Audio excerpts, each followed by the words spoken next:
प्रभु यीशु मसीह के नाम से एक नए दिन के लिए मैं धन्यवाद देता हूँ। एक वचन को हम ध्यान दें। पहला यूहन्ना का पत्री 4 अध्याय है और उसके दूसरे वचन।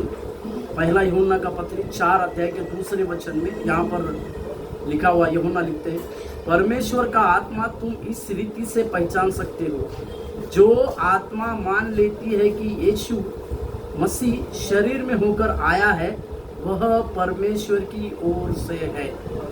मेरे प्यारो, यूहन्ना जो कुछ समय यरूशलेम के एक पासबान का काम कर रहा था और इस यूहन्ना के पत्री में वो बार बार एक शब्द का ज़्यादा से ज़्यादा जिक्र करता है, हे भाइयों करके। मतलब वो अपने लोगों को एक प्यार से कुछ बातों को सिखाता है।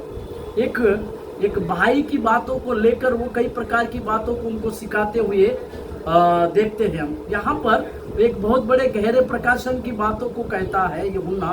वो कहता है कि अंत के दिनों में क्या क्या प्रकार की बातें होंगी, अंत के दिनों में किस प्रकार की बातें होंगी, किस प्रकार की आत्माएं की बातें होगी। जहाँ तक कि मसीह विरोधी के बारे में भी कई प्रकार के प्रकाशन की बातों को लिखते समय एक विशेष बात को यहाँ पर वो कहता है कि कैसे हम परमेश्वर की आत्मा वाले लोगों को पहचाने, या हम कैसे पहचान करें कि परमेश्वर का आत्मा किस लोगों के अंदर है, या परमेश्वर की आत्मा के साथ लोग बात करें। इसका संक्षिप्त रूप से विवरण वो इस प्रकार से देता है।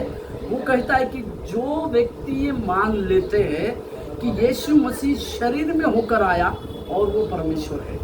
मेरे प्यारों, इसका मतलब कई एक लोग यीशु मसीह को शरीर में होकर आया हुआ मानने को इनकार कर सकते हैं, या फिर उस यीशु मसीह को वो परमेश्वर है कह के मानने के लिए वो इनकार कर सकते हैं। ये अंत के दिनों की बड़ी बातों को संक्षिप्त रूप में यूहन्ना लिखते हैं। इसी के लिए हमें भी सतर्कता के साथ रहने की आवश्यकता है।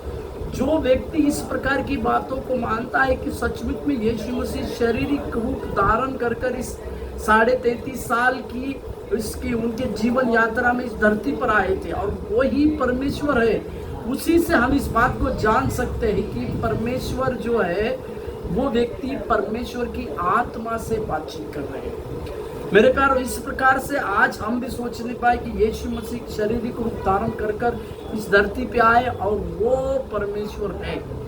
इस प्रकार के बातों के साथ हम आज की सुबह की शुरुआत करें। प्रभु आपको आशीष दे। धन्यवाद।